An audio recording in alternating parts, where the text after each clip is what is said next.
يا مساء الفل، عاملين ايه؟ يا رب دايما تكونوا بخير. تعالوا نعمل مع بعض النهارده شوربة كريمة الفطر ماركة ماجي. الحقيقة انا عارفة اللي هي مقاطعة، بس انا كنت جايباها قبل ما اعرف المنتجات اللي احنا المفروض نقطعها، وكنت شايلاها في التلاجة.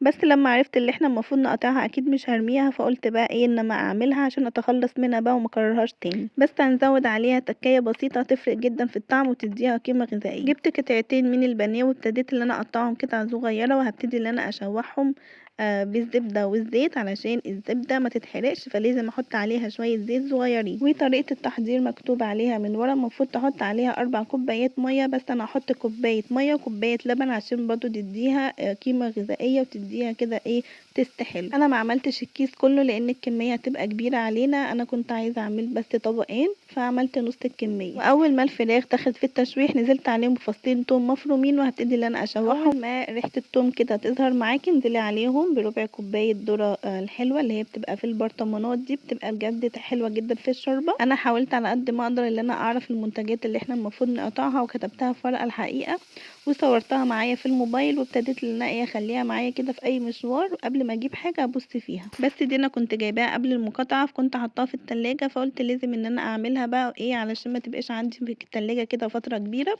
قلت اما اقوم ان انا اعملها واخلص منها. واي حد عنده منتجات من المقاطعه اكيد مش هيرميها، بس هيحاول بقى اللي هو ايه ما يكررهاش تاني وياخد باله المره الجايه وهو بيشتري. حطيت بقى نص الظرف كده في كوبايه، وحطيت عليهم نص كوبايه لبن ونص كوبايه ميه. الكوباية التانية اللي انا هزودها وهي على النار. لازم تقلبي الخليط دوت على البارد علشان ما يحصلش فيهم اي تكتلات، لازم اللبن والمية يكونوا باردين علشان ما يبقاش فيها اي تكتلات.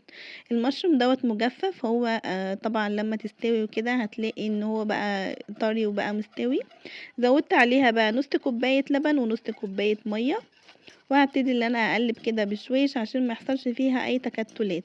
عايزه تعمليها بميه بس تعمليها، هي برضو بتبقى طعمها تحفه. ولو حسيتي ان هي تقلت معاكي زودي لها شويه لبن او ميه، خليها تبقى قوام الشوربه متبقاش تقيله لانها لما بتبرد بتتقل شويه.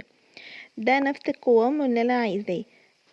ولا منها تقيلة ولا منها خفيفة، يعني في الوسط. بجد تشويحة الثوم مع الفراخ مع الزبدة والذرة اداها تست حلوة قوي، بقت طعمها تحفة. وحطيت عليها شوية فلفل اسمر عشان برضو تعلي التست بتاعها، وتظبطي الملح بقى بتاعها زي ما انت عايزة. انا عملت نص الكمية، نص الظرف، علشان ما تبقاش كتير معانا. ممكن تستغني عن كل الخطوات اللي انا عملتها دي، تشويحة الفراخ مع الثوم، وتحطيها بس في 4 كوبايات مية وخلاص كده على كده. بس انا حبيت ان انا اعلي التست بتاعها شويه واديها قيمه غذائيه اكتر. فرقت جدا في الطعم، عجبت احمد جدا لان نص الظرف التاني عملته زي ما هو، ما حطيتش عليه اي اضافات. بس قال لي ان الخطوه الاولى كانت احلى، ان الطبق الاولاني كان احلى من دي. واشوفكم على خير في وصفه جديده.